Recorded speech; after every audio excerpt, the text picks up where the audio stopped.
Thank you for joining us today on this episode of the Morning Joe podcast. I'm very lucky to have my beautiful wife, Helena, and my very funny friend, Caleb, on the show with us today. As always, we hope that you enjoy the Joe.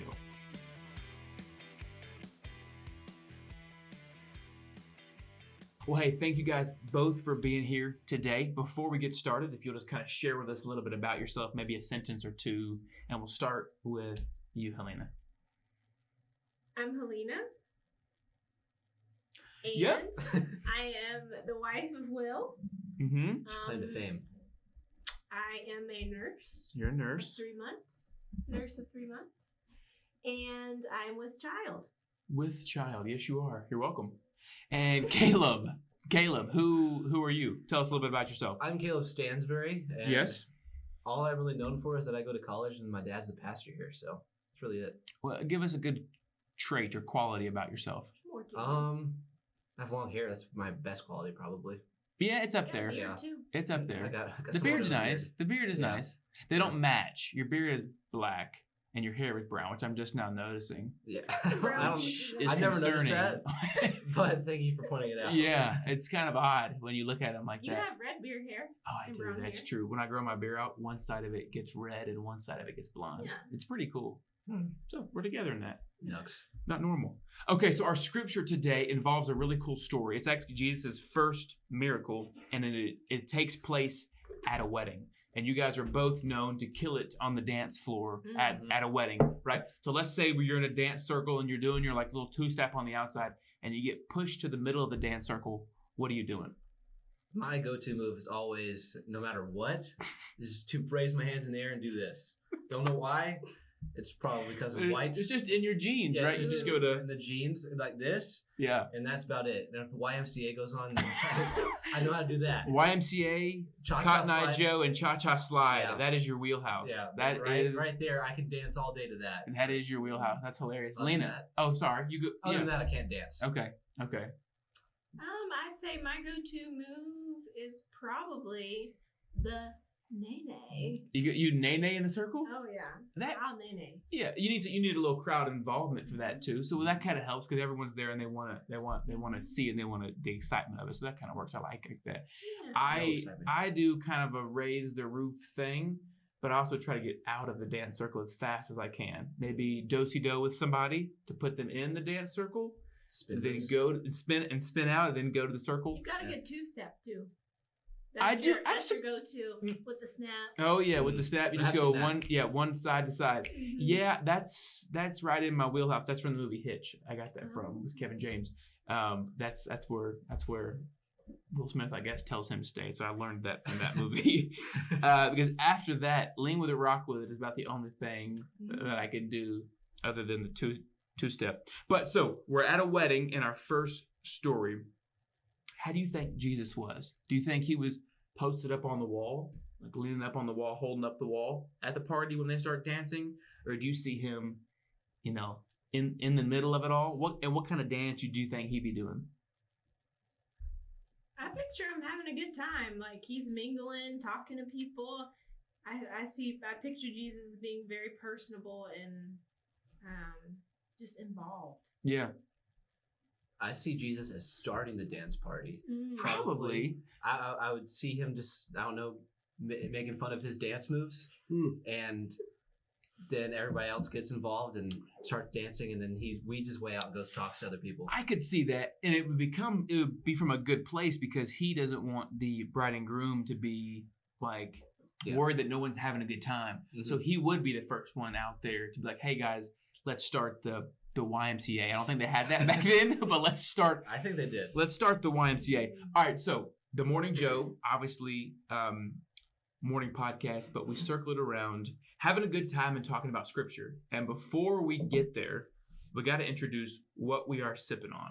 Mm. So we'll start with you, Caleb. What are you sipping on? Well, I hate coffee, and everybody knows about me, so I'm just water. You're just a water guy. Yeah. Just a water guy. With or without ice. No ice. Mm. I'm weird. I don't like ice. Tap water?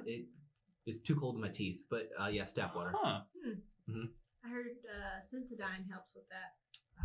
I don't brush my teeth anyways. Or brushing your teeth helps. So you can try either one. Start Lena. there.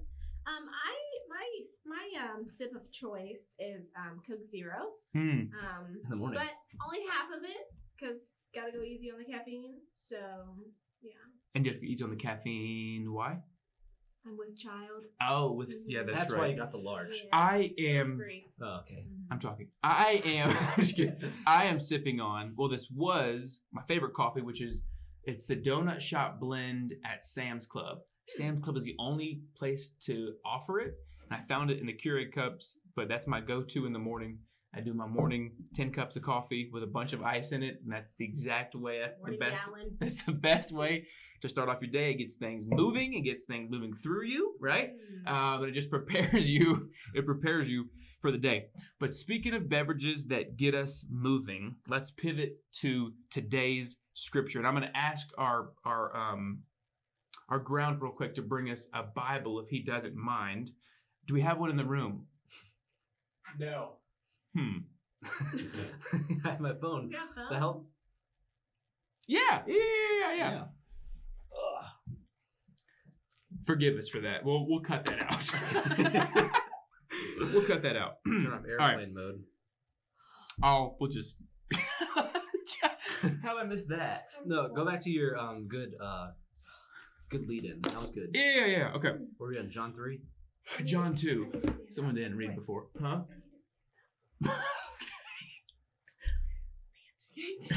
Well, you're on. I can't wait for the editor to hear that golden nugget. Yeah. Okay. Contractions. Okay. No, I need to change. Contraptions. You let yourself. Waistband's too tight. Hey, we all three know what that's like. The waistband's too tight. All right, ready? Speaking of things that get us moving, let me re-go in there. It was that's a good joke right there, right? Speaking of beverages that get us moving, let's pivot to our scripture today. And Caleb's got it for, and this is Jesus's first miracle, right? He's going to turn water into wine, and this takes place at a wedding in Cana in Galilee. Weddings back then are a little different than they are now, but weddings would last up to a week. So there would be a wedding celebration at night, and that celebration would extend up to a week. And so before we get into the story, from what we kind of know about it, why do you guys think this is one of those stories that a lot of people steer around and don't talk on a lot? You want me to answer? Or you Go want ahead. to answer? You go ahead. I think it has something. I mean, the fact that talks about alcohol. Yeah. So that's probably why people kind of just Jesus was at a party. There was drinking. Ooh. Maybe Okay, that's so a how little people uncomfortable. feel. A little uncomfortable. Yeah. Yeah, and it would you agree with that? Yeah, totally echo that.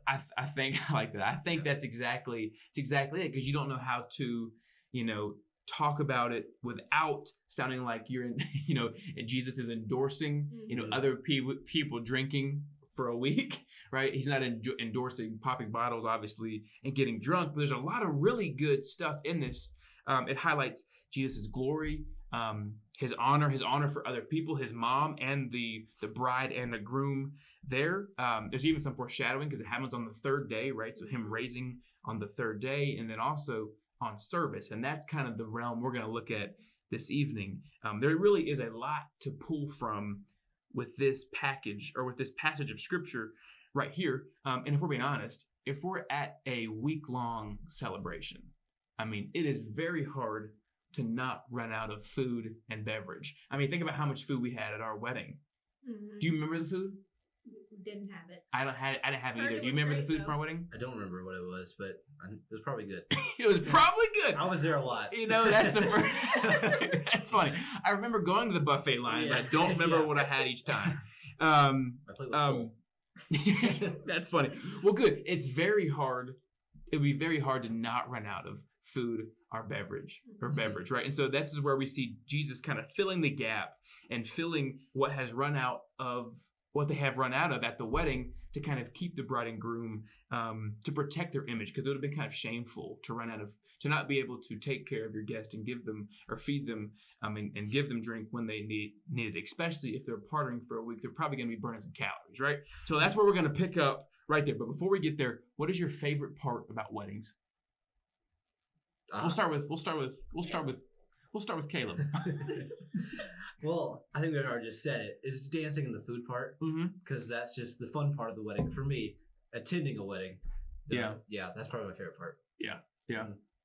What about you, Lena? Believe it or not, I've only been to like 2 weddings. Sure.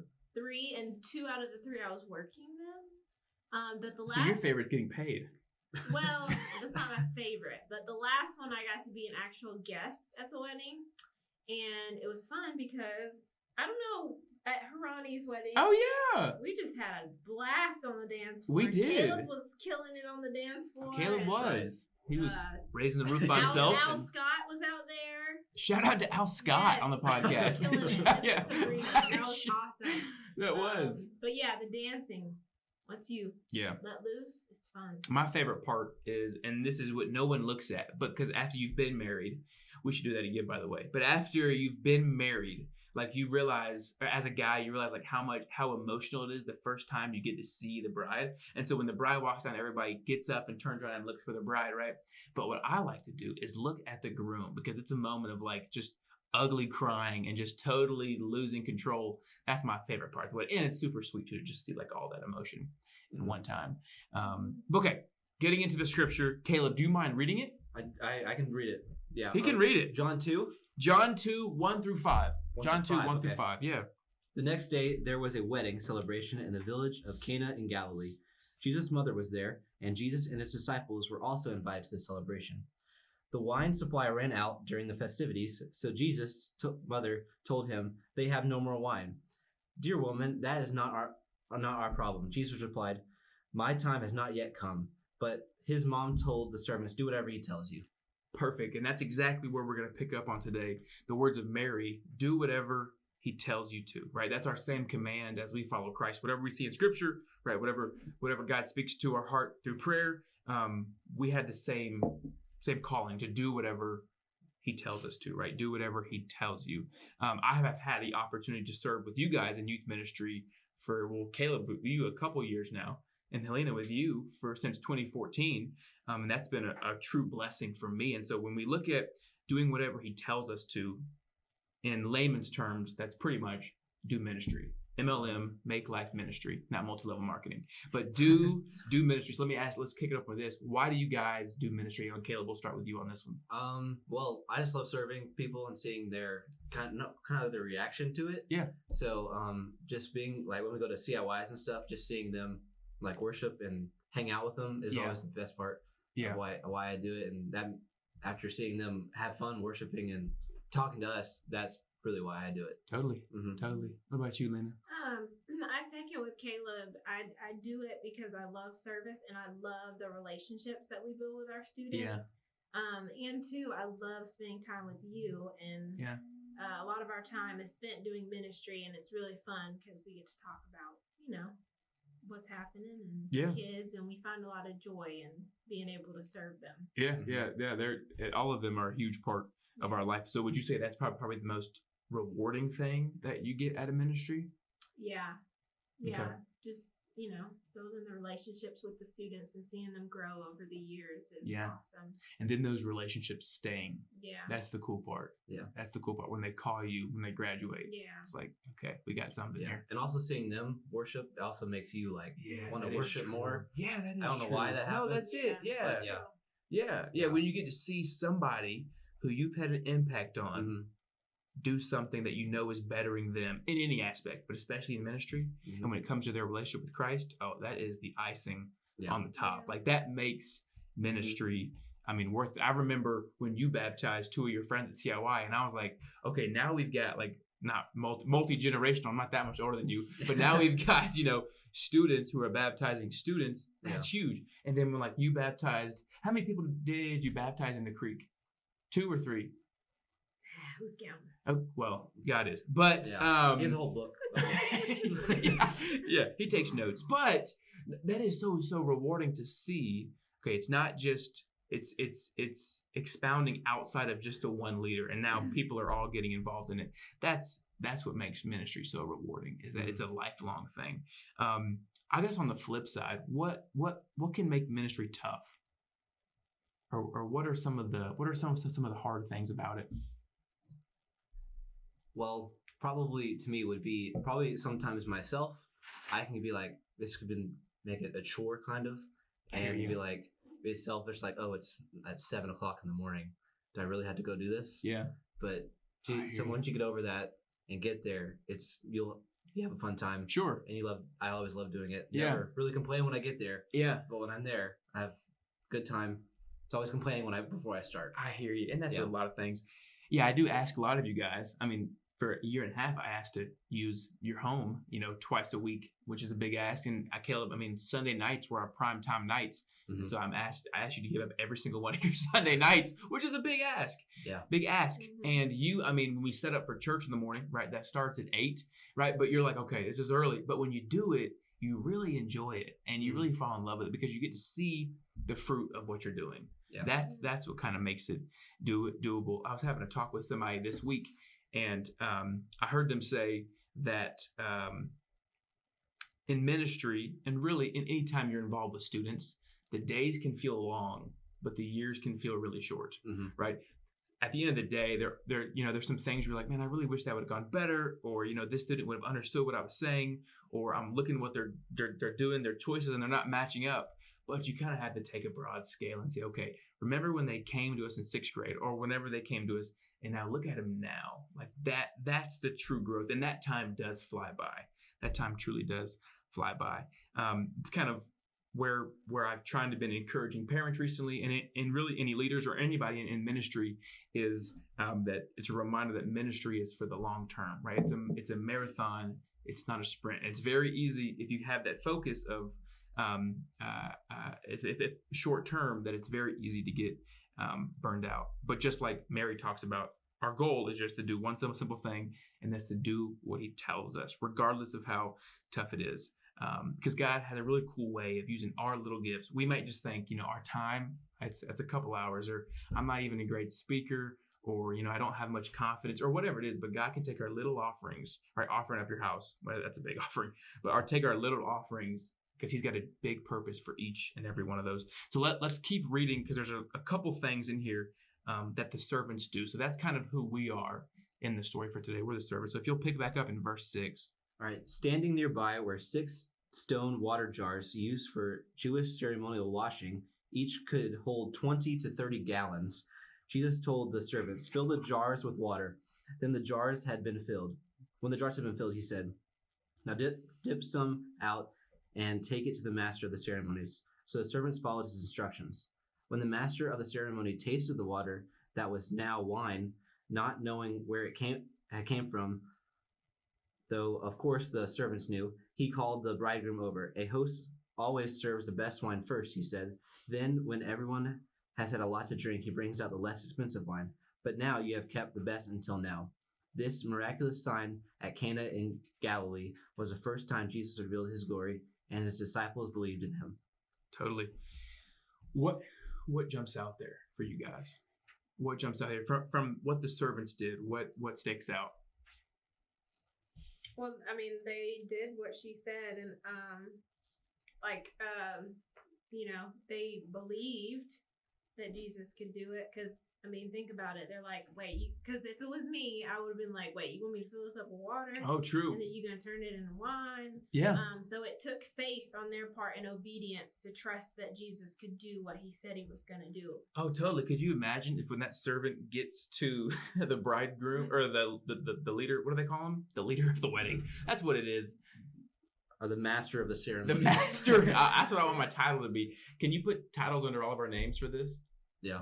Work on that. So master of ceremony, right? So if he brings, I don't know why it's in his hands, but if he brings, this dirty hand washing water to the master of the ceremony, and it doesn't turn into wine by the time he gets there, that guy's gonna come up missing. He just served him cleaning hand water. So you're right. There's a huge amount of faith that it takes there, because these were the guys who went and filled up the water, and so they would have known. Okay, I know where this water comes from.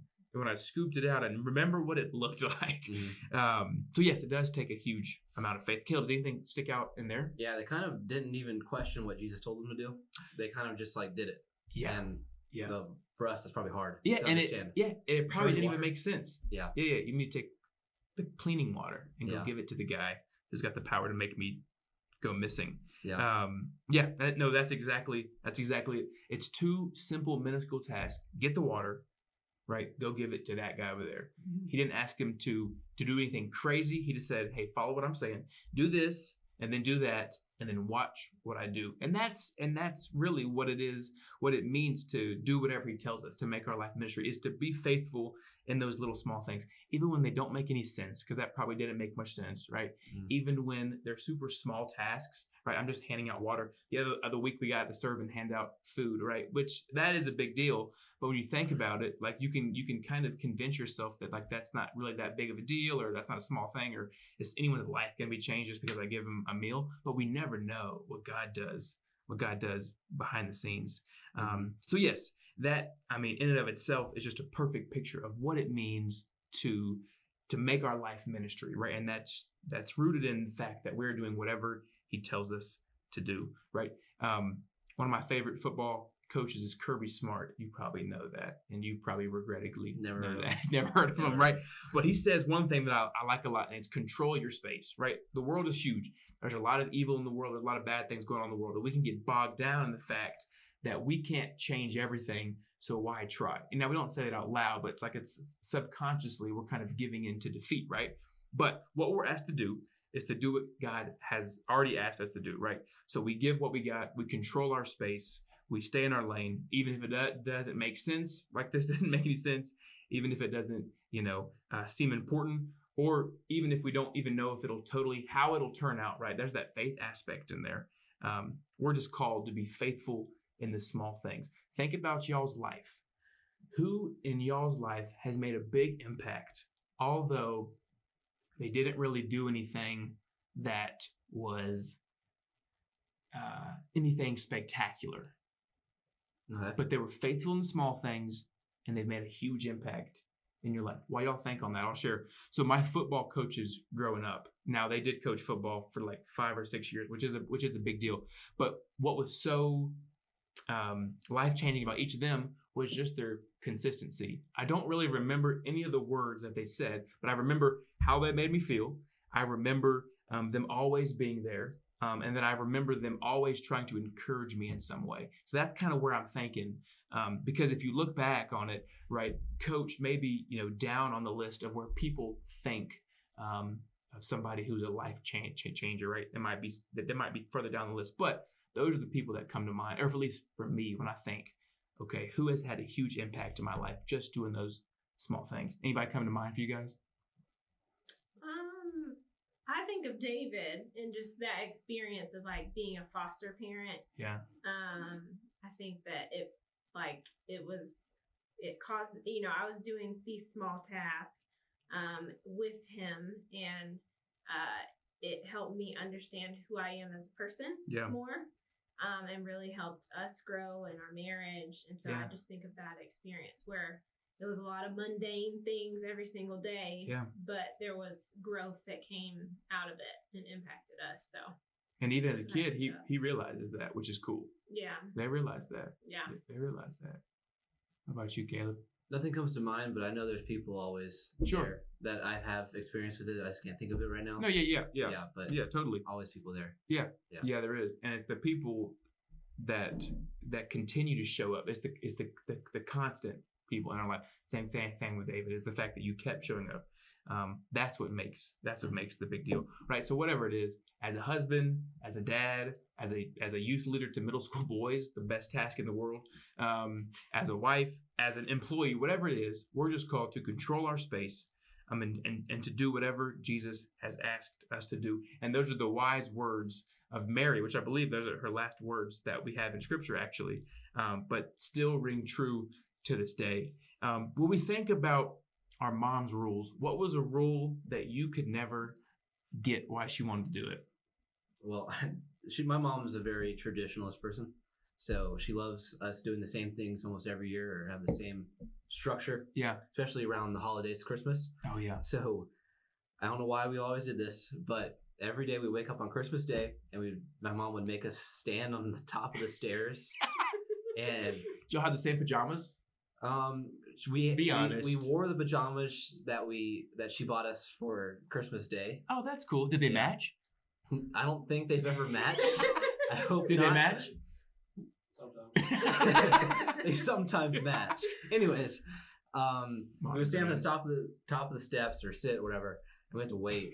I don't know what they were doing, but then they would come back and they would take pictures of us for some reason, smiling on the stairs. Yeah. Just anticipating presents. I think that's what she was getting at. Sure, yeah. But it's like she's so traditional. It still happens. And then you both have beards. Yeah. That's so cool. I'm like 21, and we're probably gonna do it this Christmas. So. Oh, that Adults. makes mom happy. I gotta do it. She hopefully doesn't see this, but Yeah, and if she doesn't comment, we know she didn't watch it. yeah. So if you really support your son, Miss Christie, your move. Lena, what's a rule that your mom has that you never really got? Can't think of anything. Can't think of anything? Not off the top of my head. Like, Okay. Her rules were usually pretty rational. Yeah. For Yeah. the most part. Mine was, and I get it now, but when I got home from school, this is I had to do my outside time. So for an hour, I had to go outside, and the objective was for me to do some movement and just to kind of play out. But I also got because she just wanted me out of the house so she could. As I remember her all the times cooking dinner, and I would come in and she'd be like, "It hasn't been an hour yet." Then I'd go back outside. But that was my always was go do your outdoor time. And so we had a big backyard, so I just kind of walk around back there. It's funny because you made David do that. Yeah, because it makes sense. It makes sense, and it's good. It's good for him. It's good for him. But yeah, moms do always know best. Well, thank you both again for joining me on the Morning Joe podcast, episode 2. You guys are in on the ground floor.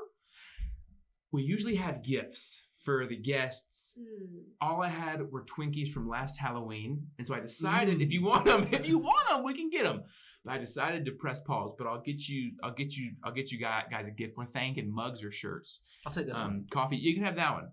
I know the guy. He said he didn't really care for it, but thank you guys again for being on it, and you guys are welcome back at any time on the podcast.